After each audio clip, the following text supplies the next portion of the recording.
오늘날 대부분의 사람들은 경제력이 삶의 가치를 결정한다고 생각하지는 않습니다. 그만큼 우리가 의식이 많이 높아졌다는 뜻이죠. 하지만 삶의 질에는 굉장히 결정적인 역할을 한다고 생각합니다. 그러니까 가진 것이 많을수록 삶의 질이 더 높아진다는 거죠. 그렇다고 해서 그의 삶의 가치가 더 높아지는 것은 아닙니다. 그래서 일단은 돈을 많이 벌고 싶어 합니다. 여러분들 돈 많이 벌고 싶죠? 아닙니까? 네. 이왕이면 적게 버는 것보다는 많이 버는 게 낫겠죠. 그러나 모든 사람이 다 돈을 많이 벌 수는 없습니다. 능력에 따라서 어떤 분은 많이 벌기도 하고 어떤 분들은 좀 적게 벌기도 하고. 근데 또 얼마나 많이 버느냐 적게 버느냐를 판가름할 수 있는 기준이 무엇입니까? 얼마를 벌어야 많이 버는 거고 얼마를 벌어야 적게 버는 겁니까? 사실 그 기준도 굉장히 모호하다고 할 수 있어요. 2020년도에 매일신문에서 한국인이 생각하는 부자의 기준, 그래도 한국에서는 어느 정도 살아야 부자라고 말할 수 있는가, 그걸 이제 앙케이트 조사를 했어요. 그런데 많은 사람들이 내린 그 기준의 그 평균을 내보니까 총 자산 46억 5천만 원을 가져야 부자랍니다. 네, 다들 웃으시는 거 보니까 거기에 해당되는 분들이 없는 것 같네요. 네, 그럼 우리 상남교회는 일단 부자가 없는 걸로 하겠습니다. 네. 자, 근데 여기서 끝난 게 아니에요. 같은 시기에 갤럽에서 조사를 했습니다. 갤럽에서 조사를 했는데 응답자의 35%가 한국에서 그래도 부자 소리를 들으려면 자산, 부동산 자산 10억, 그리고 현금 자산 3억을 가지고 있으면 부자다. 자, 요 정도 같으면 내가 그래도 부자 소리 들을 수 있겠나 하고 아마 이 정도쯤은 하고 생각하시는 분들이 계신다면 다행히도 그분들은 부자입니다. 별로 안 좋아하시는 거 보니까 그 정도도 별로 없으신 것 같네요.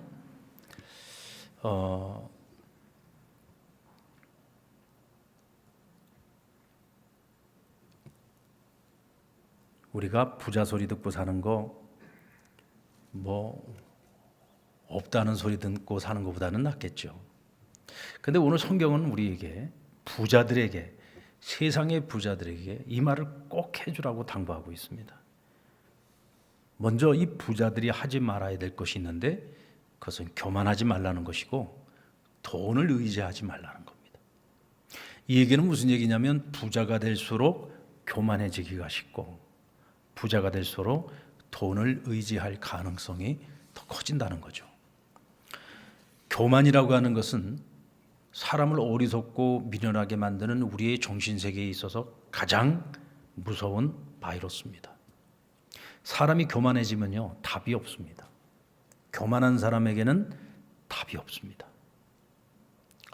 또 돈을 의지하면서 살아가는 사람들은요, 자기가 의지하는 돈에 배신당할 가능성이 큽니다. 그리고 돈 때문에 불행해질 가능성도 커집니다.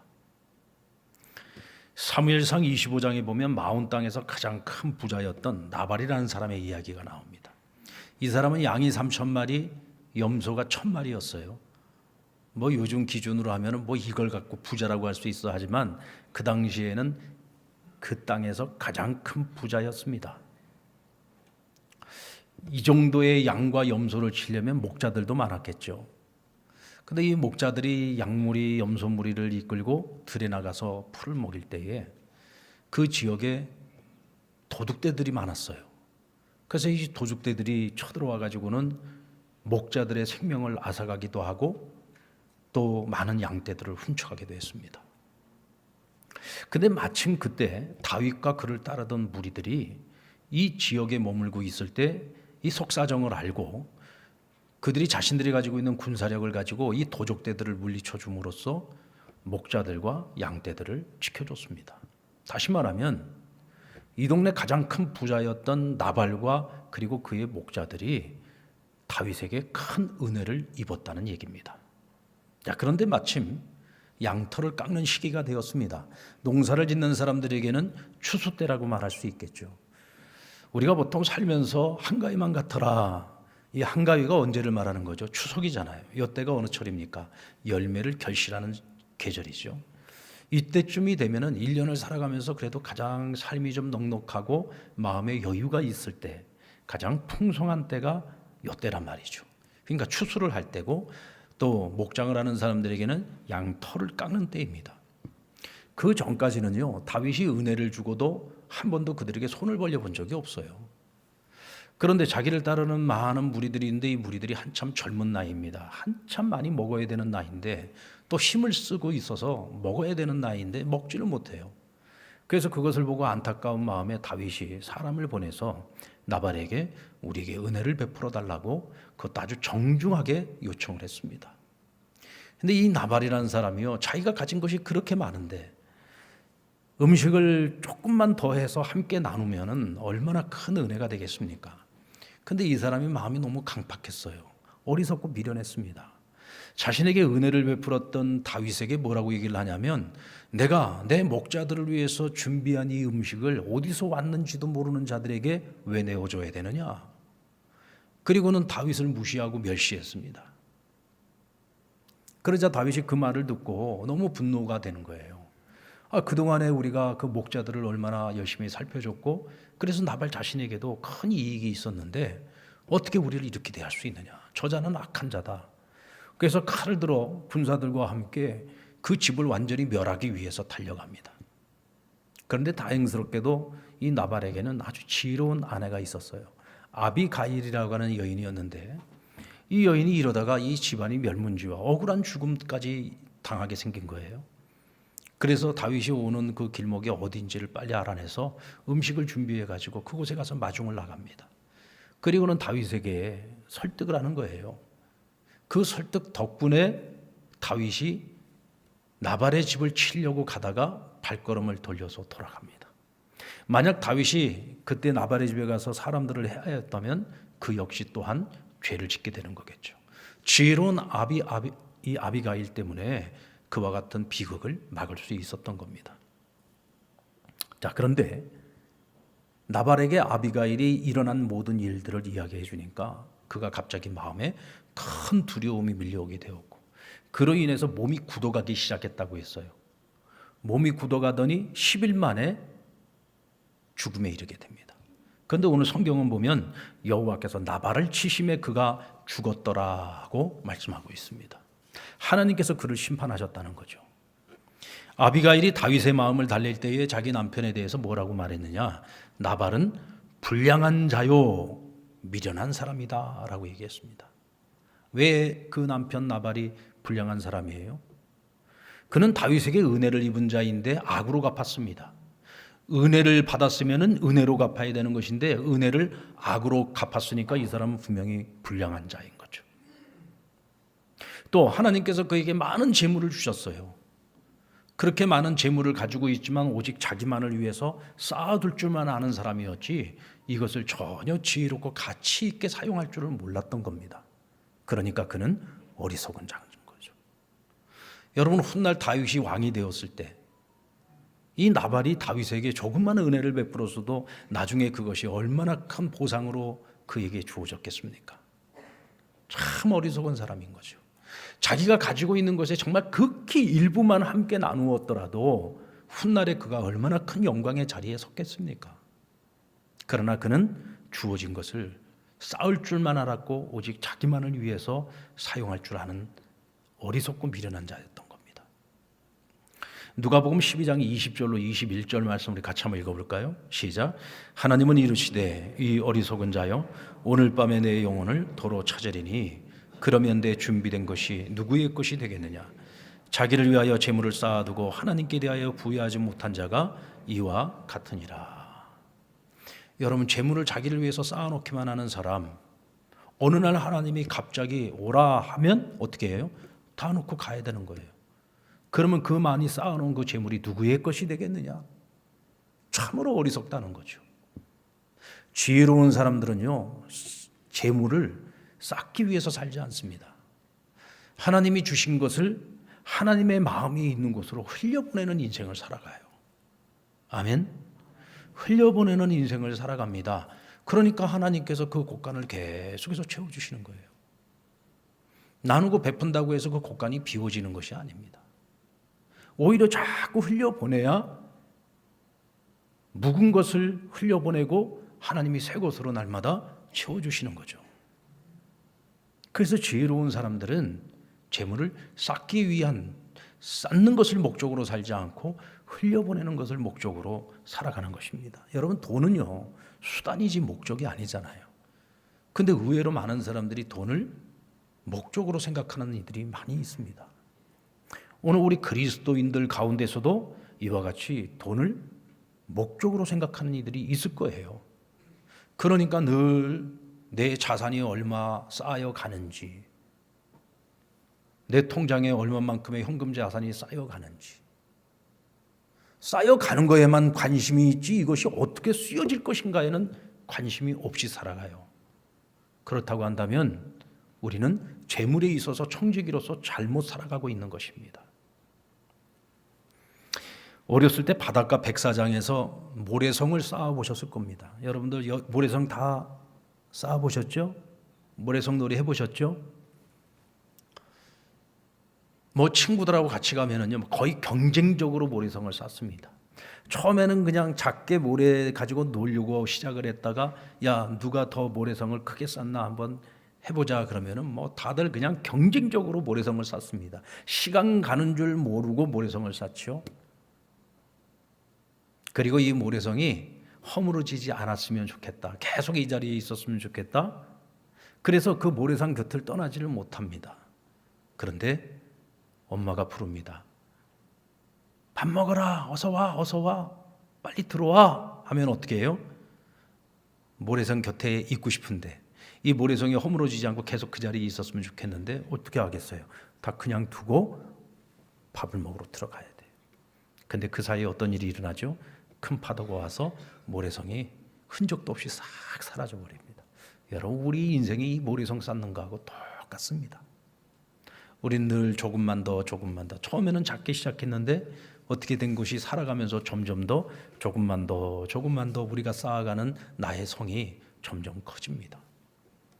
그것이 커지면 커질수록 더 놓고 싶지 않고 커지면 커질수록 그것이 사라지지 않게 하기 위해서 그 옆을 지키면서 그것을 끌어안고 조금 더 놔주지 않기 위해서 몸부림을 치면서 살아가죠. 근데 어느 날 하나님 우리를 부르십니다. 다 놓고 가야 됩니다. 다 놓고 가야 됩니다.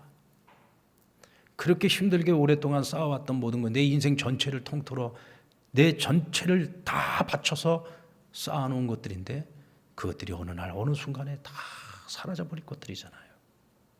그런데도 우리는 쌓느라 정신이 없고 그것을 보존하느라 정신이 없고 그러다가 허무하게 모든 것을 끝내는 겁니다.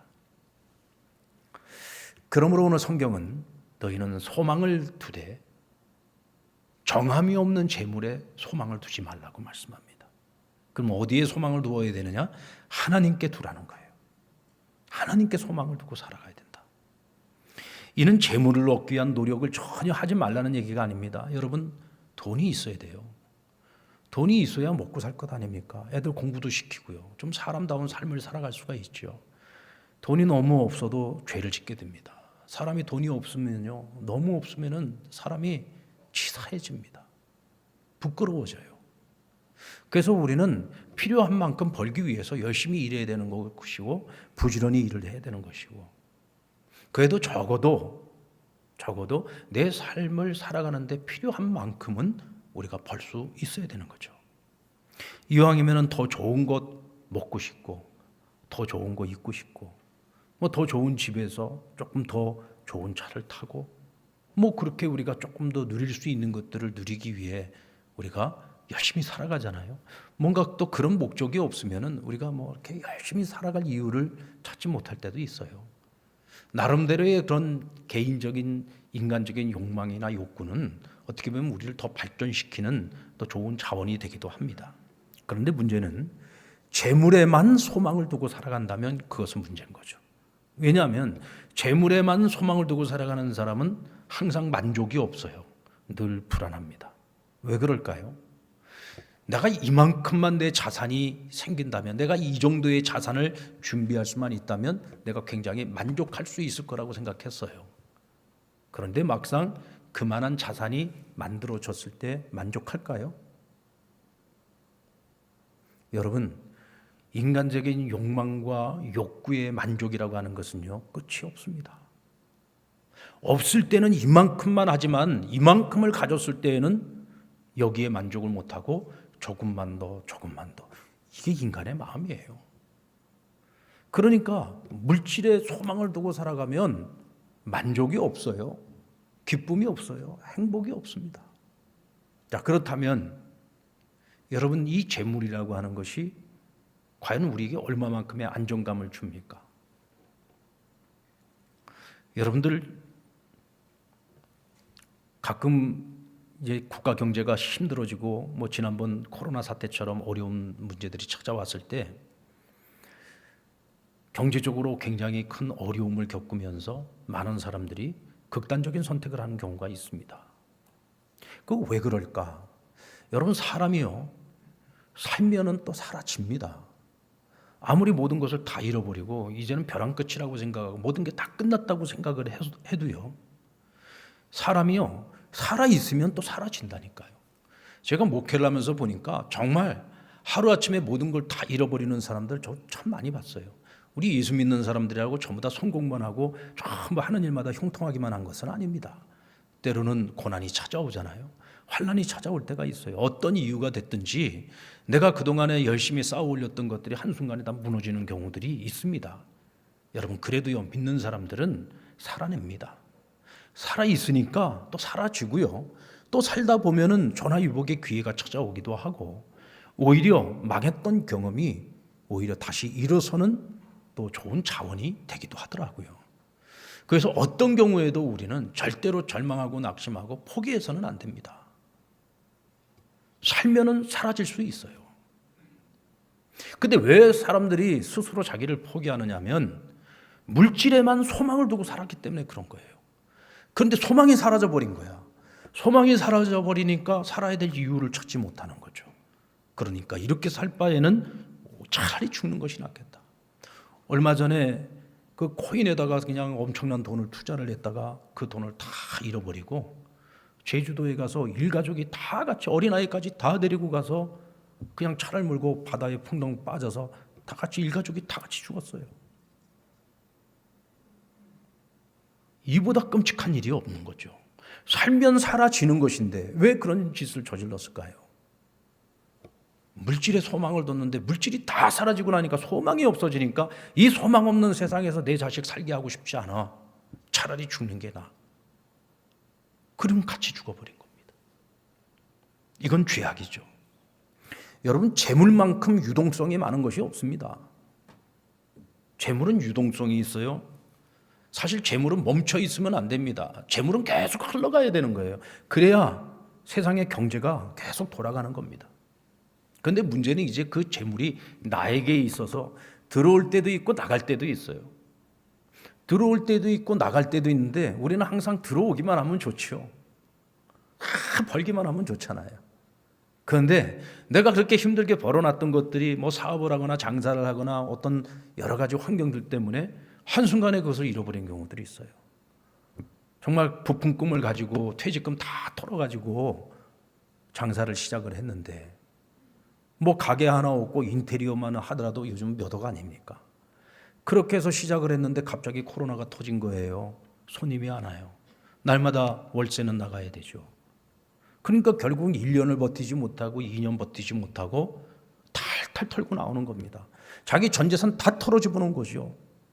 근데 싹 다 잃어버리는 거예요. 들어올 때는 좋았는데 그것이 한순간에 싹 다 빠져버릴 때 멘탈의 붕괴가 오지 않겠습니까? 무너지는 거죠. 우리가 세상적인 말로 하면 돌아버리는 겁니다. 견딜 수가 없죠. 그래서 여러분, 정함이 없는 재물에 소망을 두지 말라는 겁니다. 하나님께 소망을 두라고 말씀하십니다. 너희가 하나님께 소망을 두고 살아가면 하나님께서 우리에게 필요한 것들을 주시고 우리로 하여금 누리게 하시겠다고 오늘 약속하고 있어요. 근데 우리가 성경을 잘 읽어봐야 되는 것이 필요한 것을 주신다고 했지 우리가 만족할 만큼 주시겠다는 말씀은 없어요. 필요한 것을 채워주시는 것과 우리가 만족할 만큼 주시는 것은 달라요. 사람들마다 내가 만족하는 만족의 정도는 다 다릅니다. 하지만 하나님께서 내게 필요한 만큼 내게 주셨어요. 그것을 진짜 감사하는 마음을 가지고 받아들이는 사람은요, 하나님께서 주신 것만큼 안에서 자유를 누릴 수 있고 행복을 느낄 수 있습니다. 그런데 항상 하나님께서는 내가 만족할 만큼 주시기를 원하는 사람들은 항상 부족하다고 생각하죠. 왜 하나님 나는 이것밖에 안 주는 거예요? 아니 다른 사람들은 신앙생활 그렇게 열심히 하지 않는데도 저 사람들은 저렇게 잘 먹고 잘 살고 저렇게 하나님 부유하게 해주시면서 하나님 앞에서 이렇게 열심히 살아가는 나에게는 왜 이것밖에 안 주시는 거예요? 우리 솔직히 그런 마음 가질 때 있잖아요.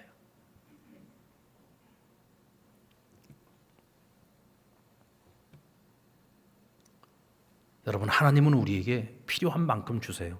그리고 필요한 만큼 주신 것에 대해서 감사하는 사람들이 주신 것을 감사함으로 누리면서 살아갈 수 있는 것입니다. 아무리 많이 주셔도 만족하지 못하는 사람들은 그것을 누리지 못해요.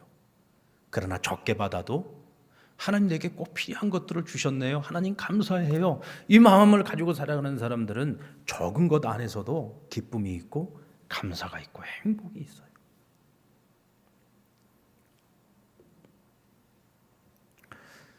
이스라엘이 광야 생활 중에 하나님께서 날마다 만나와 메추라기로 그들을 배불리 먹이셨습니다. 근데 하나님께서 한 가지 명령을 하시는데 그날 하루를 먹을 수 있는 분량만큼만 만나를 거두라고 했어요. 그 이상을 거두지 말라는 거예요. 내일 일을 염려해서 내일 것까지 모레 것까지 그렇게 모아서 쌓아두지 말라는 겁니다. 왜냐하면 만나를 가져다가 쌓아두어 봤자 하루가 지나면 다 상하고 벌레가 생깁니다. 그럼 공동체 전체에 벌레들이 막 기어다니고 난리가 나지 않겠습니까? 그럼 또 질병이 생길 거고요. 그러니까 어떻게 보면 건강을 생각해서 하나님이 야 내일 양식은 내일 줄게. 오늘은 너희가 일용할 양식만 걷어들여서 먹어. 그 대신에 오늘 하루 배불리 먹을 수 있을 만큼 가지고 가라 라고 말씀을 하신 겁니다. 하나님께서는 배불리 먹여주셨어요. 그리고 오늘 것에 만족하고 내일 거는 염려하지 말라고 말씀하시는 겁니다. 내일의 은혜는 내일 너희에게 주어질 것이다. 그런데 믿음이 없는 사람들은 자꾸 오늘은 만나가 내렸지만 내일 만나가 안 내리면 어떻게 하나? 모레 만나가 안 내리면 어떻게 하나? 하나님의 은혜가 여기서 멈춰버리면 어떻게 해? 그래서 내일을 위해서 오늘에 받은 은혜를 더 내가 쌓아두어야 되는 것이고 준비해 두어야 되는 것 아니야? 라는 생각을 하면서 살아가죠. 그런데 하나님께서는 그것을 기쁘게 여기지 않는다는 겁니다. 오늘 너희에게 주어진 것이 있다면 너희가 필요한 만큼 쓰고 남는 것들이 있다면 흘려보내라는 것입니다. 그것이 너희에게 유익하며 내일의 은혜가 임하는 비결이라는 것입니다. 잠언 11장 24절로 25절 말씀 우리 같이 한번 읽어볼까요? 시작.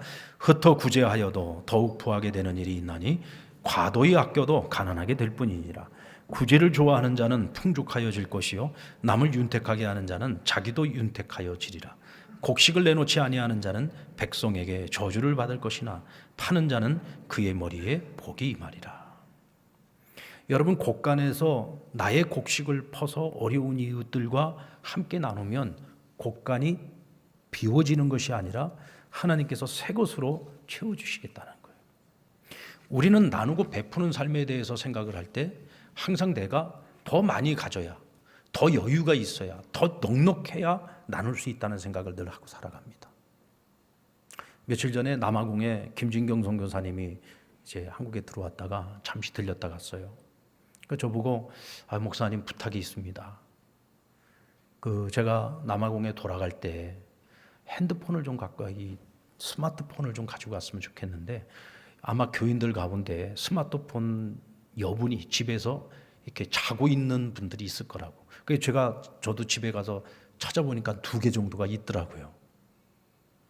그 스마트폰 집에서 지금 자고 있는 스마트폰이 있으면 그거 좀 교회에서 수거를 해서 좀 주시면 남아공에 가면은 그거를 자기가 알아서 다 초기화시켜서 이분이 이제 목회 사역을 하는 곳은 백인 지역이 아니라 완전 그 흑인 할렘가거든요. 굉장히 위험한 지역입니다. 굉장히 가난하고요. 하루에 한 끼 정도 식사를 할 수 있을 정도의 가난함을 가지고 살아가는 동네입니다. 근데 요즘은요, 그 흑인 지역 아이들도 학교에서 다 스마트폰을 가지고 있대요. 근데 그걸 가지고 있지 못한 아이들이 그렇게 거기서 왕따를 당하고 어려움을 당하는 경우도 있는가 봐요. 어떤 아이들은 자살을 하는 아이들도 있답니다. 이게 그만큼 이게 이 자아가 약하기 때문에 그런 거겠죠.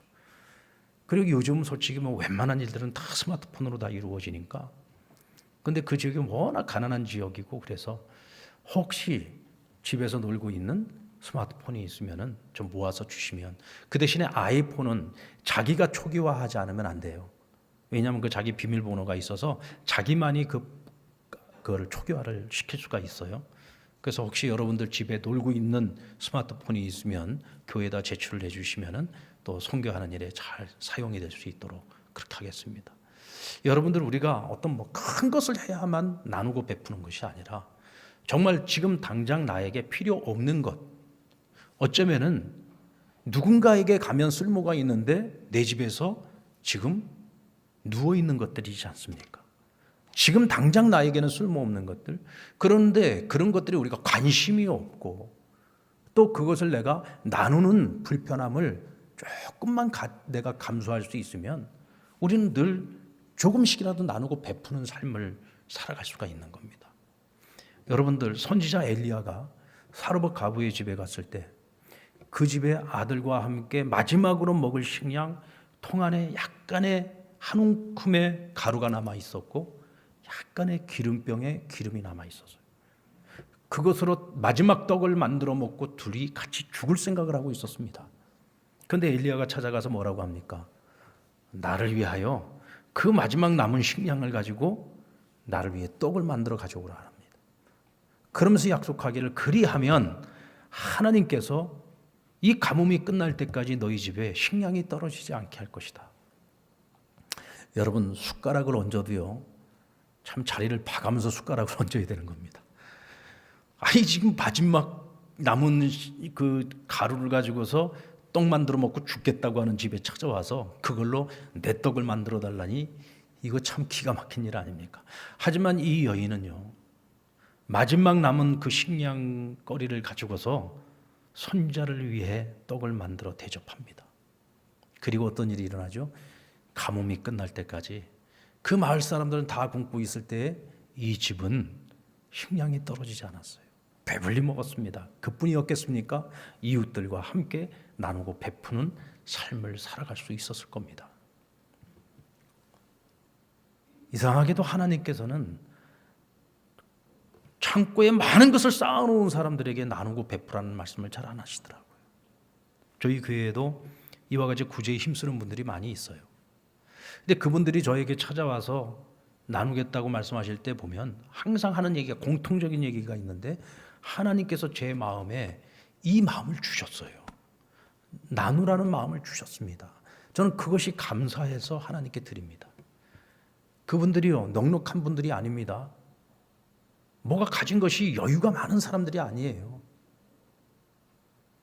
그럼에도 불구하고 하나님이 내게 이 마음을 주셨기 때문에 이것을 드리는 거고, 그래서 드려지는 이것을 조금 더 아깝게 여기지 않더라고요. 여러분, 그것이 복된 마음이 아니겠습니까? 그것이 복된 신앙이고요. 주님께서 오병이어 기적을 베푸실 때에도 물고기 2마리, 보리떡 5덩이를 주님 앞에 내놓았던 어린 소년을 여러분들 기억하실 겁니다. 그 일을 통해서 5,000명이 먹고도 12강주리가 남는 기적이 일어났잖아요. 근데 성경은 그 이후에 이 소년의 삶에 대해서는 후기를 전혀 기록하고 있지 않아요. 그럼 우리는 상상을 해봐야죠. 자, 내가 만약 그 현장에 있고 내가 그 보리떡 5덩이와 물고기 2마리를 내놓았던 소년이라고 생각을 한번 해보고, 그렇다면 나는 거기서 일어난 그 기적의 현장 속에서 나의 그 작은 헌신을 통해서 일어났던 그 기적의 사건을 생각하면서 나는 이후에 어떤 삶을 살아갈까 한번 생각해 보십시오. 아마도 이 소녀는 주님이 하나님의 아들이신 것을 그 현장에서 목격하고 분명히 깨달았을 겁니다. 그리고 주님을 따르는 삶을 살았을 겁니다.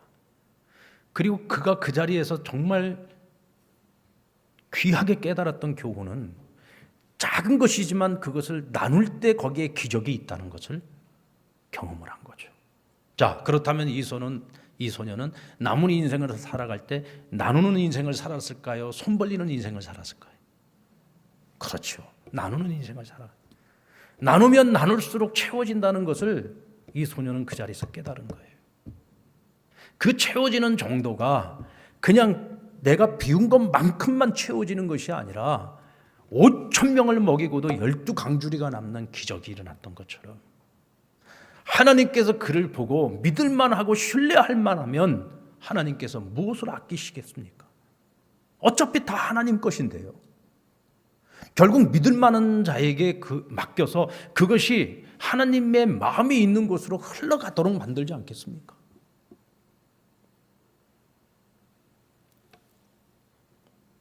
성경은 이와 같은 사람들을 가리켜서 장래의 자기를 위하여 좋은 터를 쌓는 자라고 말씀합니다. 장래의 자기, 곧 미래의 자기, 영원한 날 하나님 앞에 섰을 때에 나를 위하여 쌓아놓은 좋은 터. 이것이 뭐예요? 하나님이 주신 것들을 하나님의 마음이 있는 곳으로 흘려보내는 거예요. 나보다 더 가난하고 더 힘들고 조금만 도와주면 일어설 수 있는 사람들, 그들에게 흘려보내고 그리스도의 복음이 전파되는 곳마다, 하나님 나라가 확장되어져 가는 곳마다, 하나님이 필요로 하는 곳에 하나님 내게 주신 것들을 물질의 청지기로서 흘려보내는 삶. 이것이 곧 뭐예요? 미래를 위하여 자기를 위해서 쌓아놓는 좋은 터라는 것입니다. 여러분들, 가룟 유다는 예수님이 12제자 안에 들어가는 영광을 누렸던 사람입니다. 그러나 은30에 자기 스승 예수를 법 없는 자들의 손에 팔아넘겼습니다. 뒤늦게 후회하고 어떻게 했어요? 스스로 목매달아 죽었습니다. 비참하게 자기 인생을 마치고 영원토록 많은 사람들은 가룟 유다를 이야기할 때 돈을 사랑한 자였다고 얘기를 합니다. 여러분, 오늘날에도 요즘처럼 물질 만능주의 시대를 살아가고 있는 이런 시대에도 저 사람은 돈을 사랑하는 사람이야. 이건 칭찬이에요, 욕이에요? 칭찬이에요, 욕이에요? 고만 자시고 눈 좀 떠봐요. 제가 목소리가 너무 부드러워서 그냥 자장가처럼 들리는가 봐. 자, 내가 이제 하다 까먹었네. 자, 저 사람은 돈을 사랑하는 사람이다. 이건 욕이에요, 칭찬이에요? 이건 욕이에요, 욕. 여러분, 우리 스스로 한번 생각해 봅시다.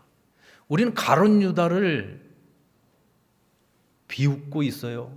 비판해요. 그렇지만 우리의 마음속 한 구탱이에 돈을 사랑하는 마음이 있잖아요. 그렇다면 이제 우리는 돈을 사랑하는 마음을 하나님을 사랑하는 마음으로 바꿀 수 있기를 바랍니다. 그리고 하나님이 사랑하고 하나님의 마음이 있는 그곳에 하나님이 주신 것들을 흘려보내는 사람들이 되세요.